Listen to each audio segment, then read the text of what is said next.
ardayda Nafiisa waxaan oo kamid ah ardayda Umar bin Khattab gobolka Saaxil waxaan ardayda Umar bin Khattab iyo gobolka baan ku dhiirigelinahay inay iskuulkooda xaadaan masaxaan hagaajiyaan oo aanay dhirta iyo galaasadooda iyagoo bacahi iyo waxay wax ku cunaan yaalaan inaanay kaga tagin waayo saxadeena iyo waxbarashadeenu caadi ma noqonayaan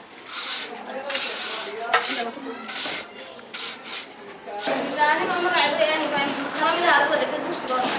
واحد دون أنا ما دام أرضيت إن هاي نعيد كسرنا أنا إحنا لا بسنا ما هو واحد إنه مسكين البلع سوى بروح بدل دجاج هنا أنا ولا فلوس وين مع هذيك يا أرضيت مع ملوك أو صحيح ما كنت قاعد ثاني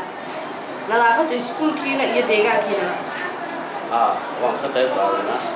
بيبقى السيد شوكتا وشنو وشيرة ayaan ka qayb qaadanaa waayo waxa weeyaan nadaafadu waxa la yiraahdaa nadaafadu muslim